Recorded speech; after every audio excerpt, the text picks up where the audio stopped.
All right. No. Well, thanks everybody for being here on time. We are going to go ahead and get started. My name is Selena. I work with Islandwood. I use she, her pronouns. I'm going to be starting us off, but there are a lot of people that are involved in this evening's presentation and in this program, Salmon in the Schools. So if you are a teacher in Salmon in Schools and a volunteer, then welcome. You're in the right place. I'm going to ask that I'm going to invite you to have your camera on if you like. Just that helps us all get to know each other and what we look like, and have yourself muted unless you are going to be, asking a question or something like that. We are recording, so that means that we will be able to share this out with you all after it's over. And then if anybody missed it, there'll be a recording that people can watch. I'm going to frame our time together just a little bit. And that is that a good chunk of the time together today is hearing us share some things with you. And then I'm hoping that almost all of you will be back with us on Saturday, October 26th for the in-person training, where we get to really get a little more hands-on and face-to-face in thinking about how tanks are cared for and how we integrate curriculum and lessons into your, for teachers already full day. So here's the agenda for today. We will spend some time on a program overview and timeline. We'll then get into breakout rooms based on where your school is and what salmon you're raising and where those salmon will be released. And then we'll talk a little bit about the resources available to you through the Salmon in the Schools Seattle website and YouTube channel. And then we'll talk a little bit about classroom connections to end us off at 6 o'clock. We will have some time for next steps and Q&A, and we will always be available if you think of something later. So we are offering up to 5.5 STEM clock hours for teachers that want those. Just depends on how many hours you are participating. And again, October 26th is our in-person session on Saturday at Bailey Gatzert. So I hope y'all can make that. And since I didn't introduce myself more, I will take a moment because I'm going to step back for a bit and hand it over to someone else. But again, my name is Selena. I am a partnerships manager for Islandwood, based in Seattle, our urban school programs team. And as part of that job, I get to work with an amazing Salmon in the Schools team to support this program in Seattle. So that is me. And I think, oh, I'm not done yet. So I want to frame all of our time together, all of our deep thinking and learning and caring for salmon, in that people traditionally in this area, Indigenous people have been caring for salmon since time immemorial. So we've got Indigenous tribes, the Muckleshoot tribe and Suquamish tribe, that are treaty rights holders from the Seattle area.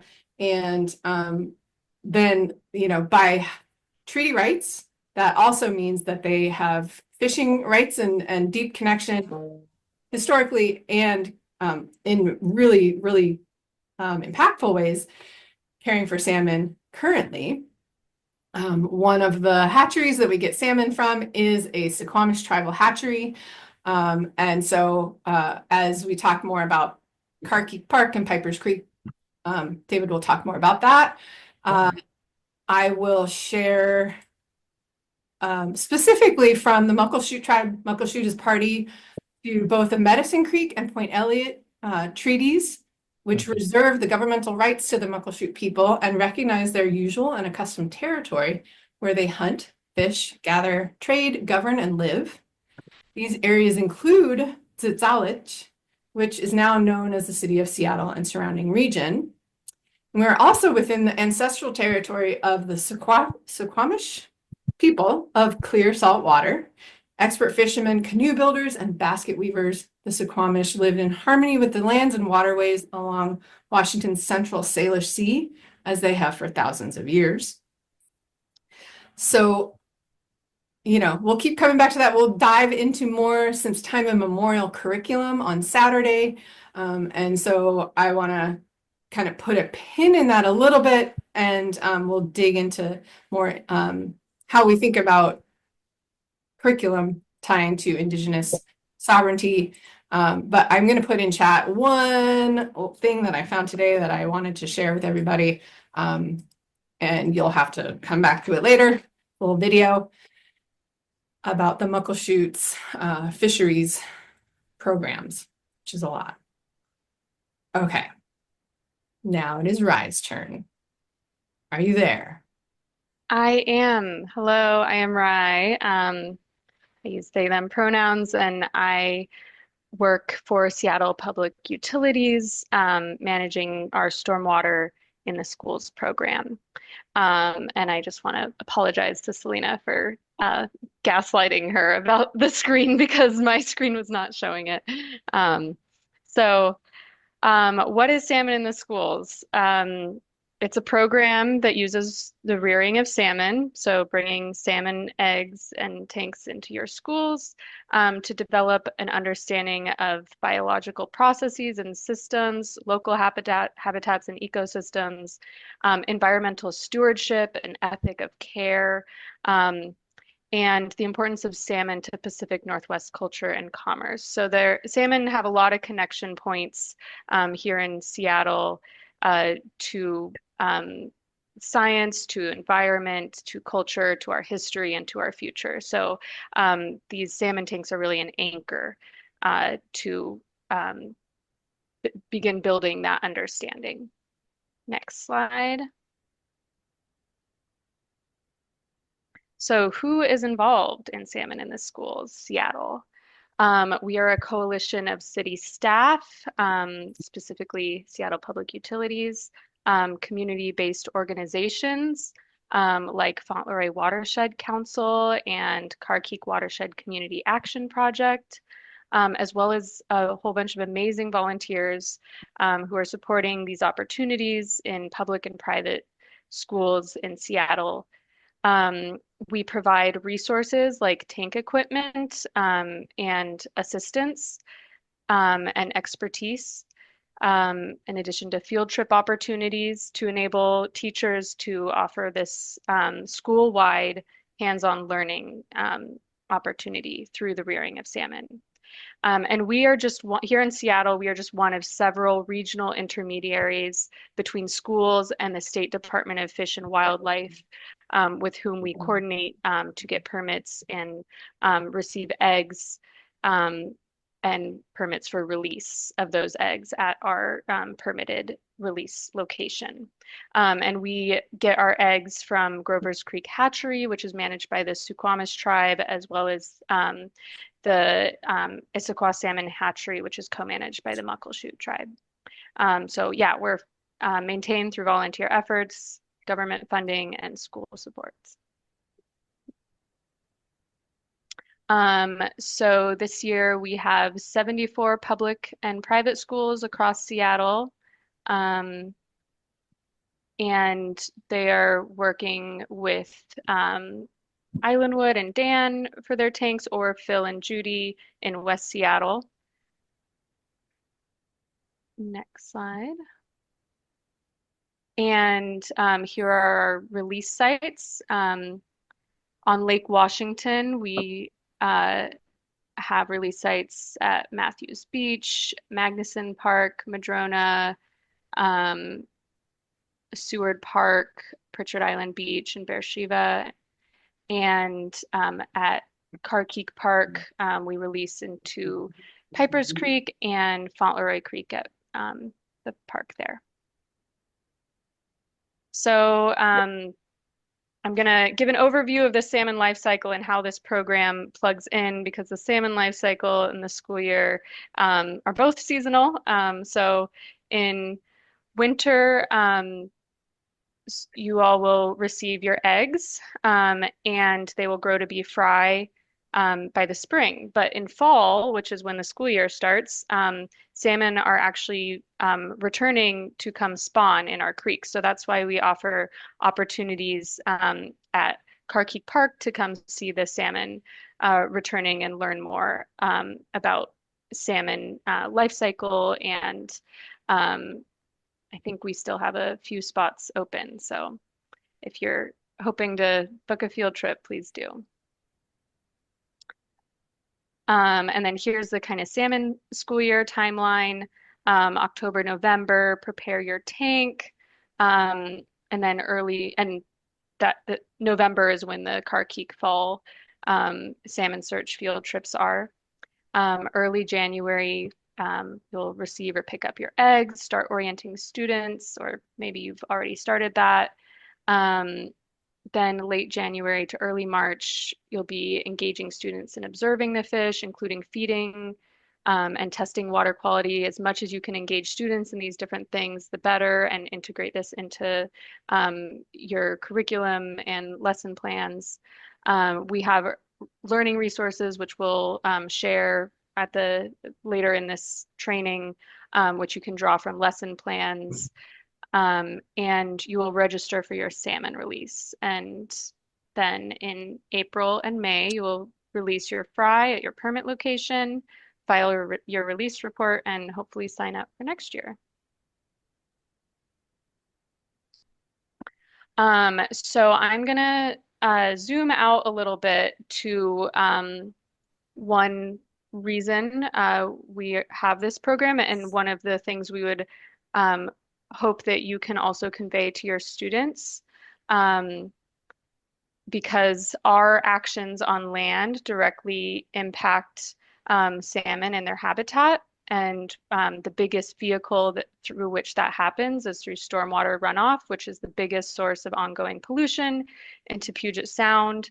And as this diagram shows, there are different pollutants and a lot of things that people wouldn't immediately think about as water pollutants, such as pet waste, the bacteria in pet waste, fertilizers and pesticides on lawns and gardens, motor oil and metals, and tire dust from cars, roof and gutter runoff, litter. All of these things can be carried by rainwater when it hits hard surfaces like the street, or parking lots or roofs, and that water goes into storm drains, and those storm drains outlet into Puget Sound, into Lake Washington, or into our local creeks, often without treatment. So our individual actions really do make a difference for our water bodies. Next slide. So here is a map, and we're also going to drop a map in the chat where you can engage in it with an interactive map that shows where your storm drains go. So anywhere in the city, you can look at this map and see, if I'm standing here, where does the closest storm drain lead to? And as you can see, these different areas are color coded by the body of water that they release into. And then these white dotted lines represent the creek watersheds. And there are over 30,000 storm drains in the city. So these are all opportunities where pollution can enter and go into our water bodies. And you can see all these red little dots around the border of Seattle. That each of those represents an outfall into the water body that it's on. So next slide. This is an example, like a zoom in that shows the outfall. This outfall is actually on the Duwamish River, but for demonstration purposes, you can see that the water that goes into the storm drain eventually will come out here. And we can talk a little bit more about that in our specific watershed groups, what the local context is. So there are different actions that you can encourage students to take and to talk about, keeping trash and plastics out of storm drains. Stenciling storm drains is an activity that we offer, which we'll have a little bit more information on. And I think as you advance, more of these actions will show up. Pet waste care, so picking up pet waste, putting it in the garbage, not the compost. Washing your car at a commercial car wash, so that soap doesn't, because they have special treatment systems. Getting your car checked regularly for motor oil and leaks. I mean, just walking and riding your bike, reducing car trips. And then natural yard care, using more natural methods of maintaining yards and gardens, building a rain garden. I mean, nature is a natural filter and sponge. That soil and those plants do a lot to reduce pollution, and trees, planting a tree. So all of these things I say because this program is really trying to instill an ethic of stewardship and care for our environment and our waters. And one way to do that is through this connection to salmon. And so we are empowering students to take action to protect salmon and protect their waters and prevent stormwater pollution. So we each have to do our part.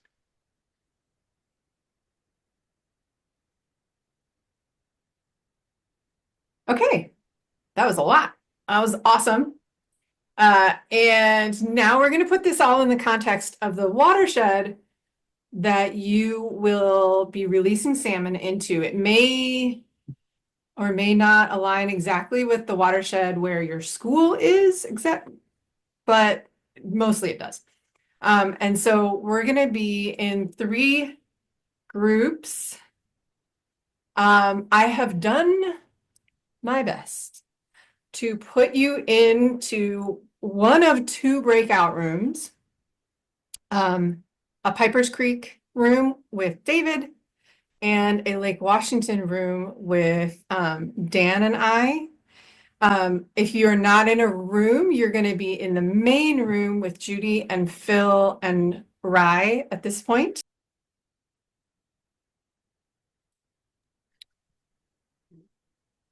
Fauntleroy Creek is midway down the western shore of our Duwamish Peninsula in central Puget Sound. It's on Coast Salish ancestral land that immigrants began developing into a residential neighborhood in the early 1900s. That was after logging had pretty much cleared the area. Next, please. Before the arrival of outsiders, the peninsula had several creeks that drained into the sound and could have supported fish. To make way for homes, businesses, and streets, most of these creeks were put into culverts, leaving just Fauntleroy and Longfellow with the potential to support fish. Installation of combined sanitary and storm sewers reduced the area draining into the creek to just 30% of the original acreage. For centuries, the watershed was a seasonal breadbasket for Coast Salish people who camped in Fauntleroy Cove to harvest the bounty that the water and forest had to offer.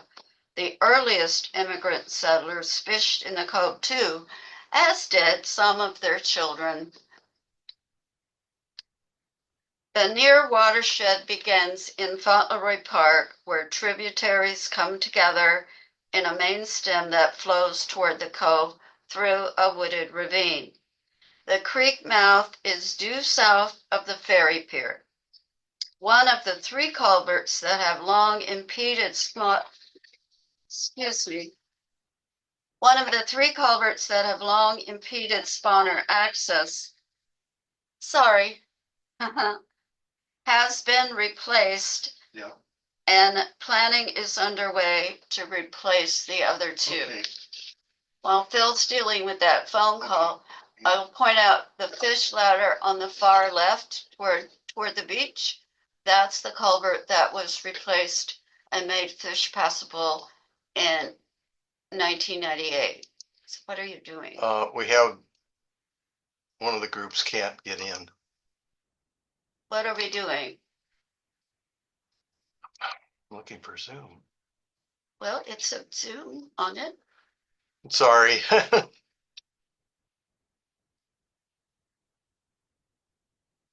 Okay, while he's doing that, the next culvert to be replaced is at 45th. It is a street crossing just several feet up from the fish ladder. So that's the first barrier that our spawners have. And the other barrier is under the church parking lot. So these are significant projects being led by Seattle Public Utilities and Oops, got the wrong will number. be significant expenditure to get them both in place. Sorry, can you just shut that off? Well, David's got a problem. Okay, David's got a problem. Well, if you could tell me which button to push, I will keep on with Libby. It's the Page down. Okay, so I think we're back in business, Libby. The park itself is a 28-acre wooded ravine preserved by the city as a natural public park. It was originally plumbed for housing, and the developer realized that it wasn't going to be very practical, and so he kindly offered to sell it to the city, and that's why it is preserved. It's got a network of well-maintained trails that provide access to a remnant of the coastal forest ecosystem that once blanketed this region. Except by special arrangement, all salmon releases happen in this park. And I will say that the one exception last year was the students in the Bridges program at the former Rocks Hill. So Francisco brought his students to the lower creek because it was easier for them to access. They took Metro, and Metro doesn't stop nearly as frequently as it used to. So that turned out to be not as accessible for them. So we had a great morning in the lower creek, and that worked very well with his students. So, the sharing. So you will be getting eyed coho eggs. I mean, Back when we started paying attention to the creek in 1989, excuse me, I worked with the old Metro, which was concerned about water quality. So we knew that we had a relatively steep system, and so we needed a species of Pacific salmon that were good at jumping, and the coho definitely fit that bill. The other, because the initial grant funding was coming from a water quality agency, we needed a species that would be an indicator for how clean the creek water was. And so the fact that coho stay here for a year makes them a very good indicator. Our eggs come from the state's hatchery along Seuss Creek near Auburn, because fry from those eggs are genetically predisposed to stay in the creek instead of migrating right out to a lake. One year, we somehow mistakenly got eggs from Issaquah, and those little beggars just headed right out to become duck food in the cove in saltwater. So we learned with that one. On release day, volunteers will greet your group at the park and lead everyone to the release site. Students are busy every minute releasing and exploring nearby habitat in small groups. And of course, we realize that your release for your students could be different, and we'll work with you however that needs to happen to make it an experience that they will not only enjoy but learn from. 40. Our releases in this watershed come with options. You may return to school right from the park, or you could have lunch and a Q&A session near the fish ladder in the lower creek. This is our patio, and we often have groups of up to 60 elementary size kids that come for lunch. Another option is to have a look at the salmon art near the in the lower creek, en route to Lincoln Park. And there students can explore the beach depending on the tide level. Younger kids always enjoy some playtime, or new to us is a visit to Eden, our resident troll, to learn what she has to teach about environmental stewardship. So we were able to add this feature last year, thanks to the Danish artist who came to this area to install 5 various trolls, all with an environmental theme. So expect to hear from us late February or early March to schedule your release field trip and plan what you would like your students to do on what will surely be a warm, sunny day in May. We are always fortunate when that is true for all of our schools. And we have had impromptu backup plan when we get pouring rain. So it can happen because it's spring. So I invite you to visit the Fauntleroy Watershed website for a wealth of additional information about the creek and park. I would point you more specifically to our annual reports, which give you, along with other information, an overview of how many fry get released and how many smolts leave in the spring and how many spawners come in the fall. And we started our salmon watch Monday, and so we are now watching for spawners to come in. We understand that they have started coming into Longfellow yesterday afternoon, and we really are waiting for rain to flush the creek, so the spawners are sniffing really high quality water as they wait in the cove. So that's our show. I very much welcome your questions.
are back, and I'm going to transition to some teacher resources that we have for you. And Phil is going to talk a little bit about the website that he is in charge of. Okay, hopefully everyone's had a chance to look at the website. There's quite a bit of material in there that is buried in various cubby holes, so look carefully. The home page, it'll give you the schools that are participating this year, and then when the updated handbook is in, which it isn't quite yet, it'll show up on the right. And then we'll also be putting the recordings of this session plus a slide pack on the right hand. Let's go to the learning.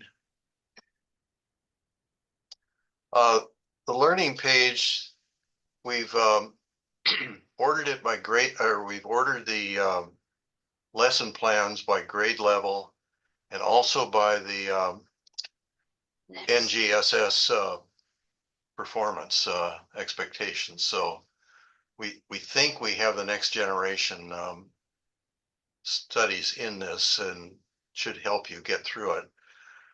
In addition, you'll find other tools here for teaching. The next one, care and maintenance. We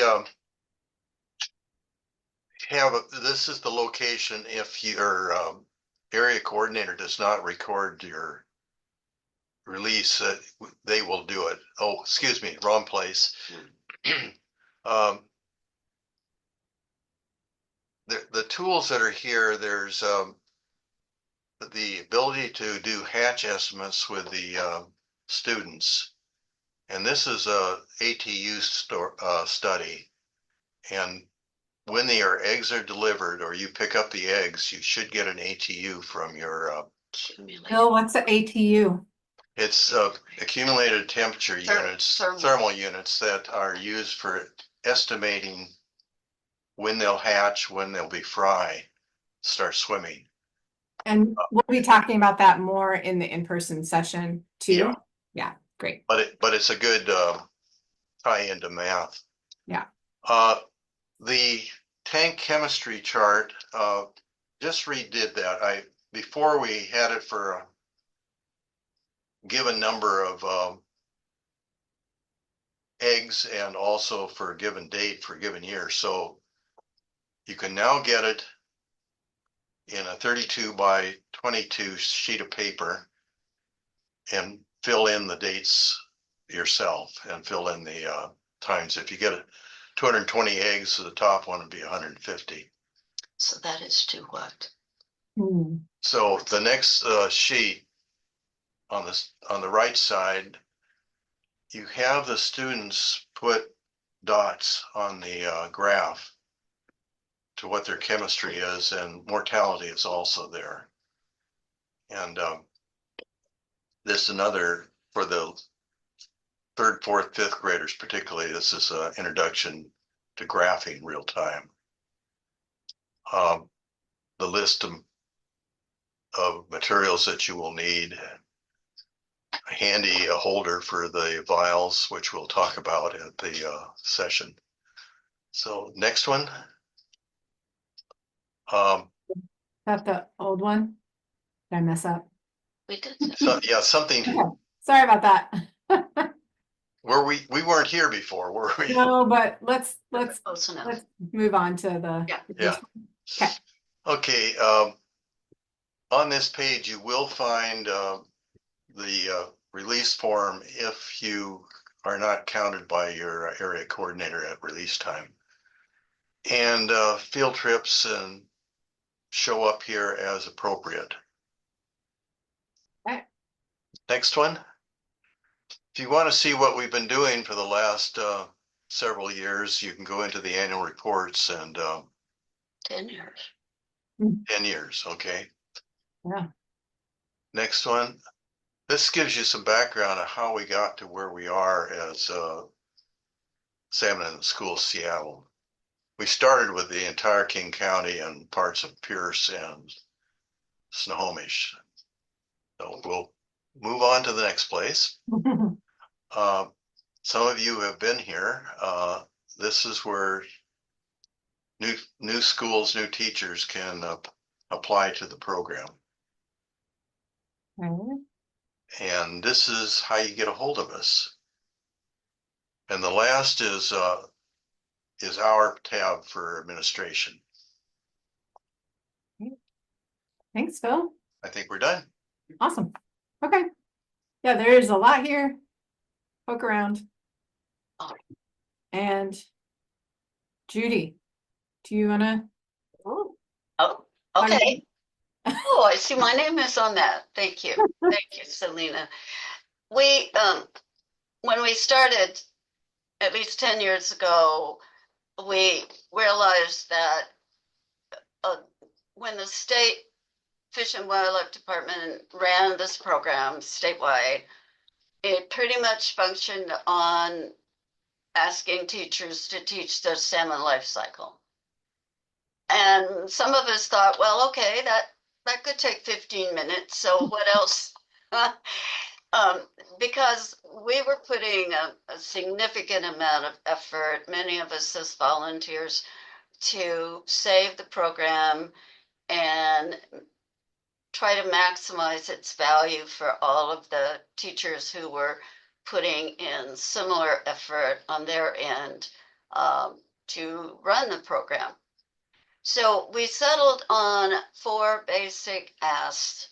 If you're a new teacher, not sure what we expect of you, you know, we will give you some gentle nudge if we think maybe you could be doing more, but by and large, it's your choice around these 4 areas. One is to orient your students, and you know how to do that, and you can choose how to do that. We do have a PowerPoint in the Learning tab that could be something you would want to use that gives a nice overview of how we are all connected to these fish. The second basic ask is to observe. And it's hard not to, because you've got a tank there and you've got eggs that are sort of bouncing around, and then all of a sudden you have these alevin that are bouncing around, and then you have fry. So guide your students in just what are they observing when they look into that tank. We had one year in which the students decided to just put a blanket over the thing and see what the fish did in the dark. So I thought that was a really appropriate bit of curiosity on the part of some 5th graders. The third ask is that you figure out a way to share. It could be that you have a student stationed at the tank, like during the lunch period when a lot of students would be passing by. So maybe there's something by way of being a docent. Maybe your students could do some sharing with younger students, perhaps they're reading buddies. But figure out something that works in your situation, in your school. And finally, exploring. Now that could be taking advantage of one of the fall field trip opportunities to Karki that are going on now.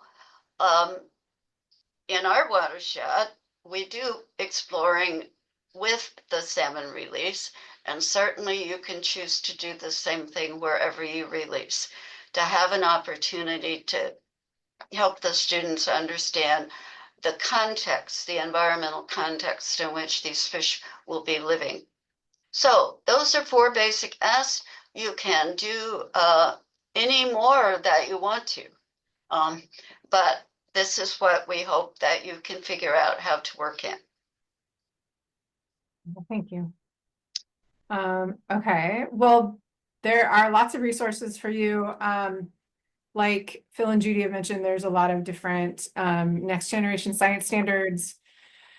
aligned supporting lessons on the website. There's also, since time immemorial, connections named on the website. But there's so many different things around our communities going on. So like Rye mentioned, in the spring is a great time to do storm drain stenciling. Islandwood has the field trips to Carkeek Park in the fall.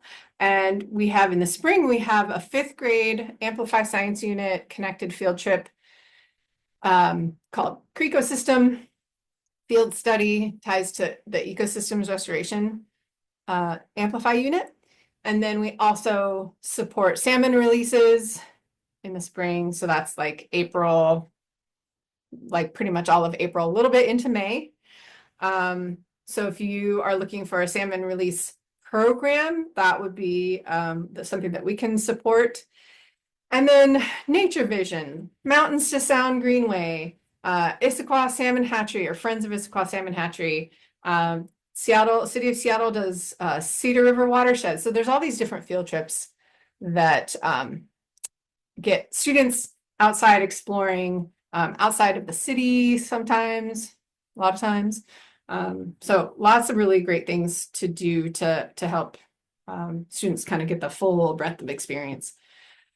And we are on Saturday going to spend some more time thinking about what you are teaching already and how salmon might integrate into those types of lessons, subjects, units. And so we'll spend some more time with that, because the context pieces around salmon and students learning about salmon is really, really critical to this program. So we'll spend more time on that. I'm going to stop here because we do have some time to have some conversations. So if you have questions about your watershed, about what is it that you're actually going to be doing when you get eggs in January, what is this tank setup that Dan has maybe asked you to do? So all of these things that are going to be really launching hard and fast in January. Now is our time to like really sit with it and get ready. So I want to hear questions. If we want to do breakout rooms of certain topics, we could do that too. The other thing that I might try is just to do breakout rooms of like 3 people. Because I know for me to talk in front of a big group of people is not always my go-to move. And so, but David, I see a hand up. Awesome, thanks. Yeah, I was just going to mention, I mentioned it to some of the folks in the when we were talking our watershed group for Carkeek, is the Carkeek Community Action Project. We are an educational program, and we do offer field trips, particularly during the salmon return, but also during when we have the imprint pond open from early February through about end of April. And so if you have a group, it doesn't even necessarily have to be your classroom. It might be a book club or whatever. If you're interested in doing a tour down here, we do have volunteers that are perfectly happy to take you on a little tour along the creek, or meet you at the imprint pond to feed fish. There's a number of things. So you can check us out on our website and contact us for other learning opportunities. I apologize for not putting that in the slide. Can you put the link in the chat? Awesome. And with the last couple minutes, I'm gonna invite you to fill out a quick exit ticket. So there's a little QR code, but then the link I will have to put in the chat. And it is very short. It is 2 questions. We like those games. Yeah.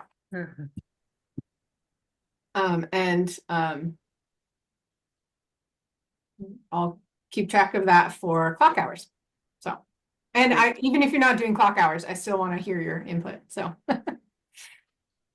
And as soon as you're finished with that, we will say thank you.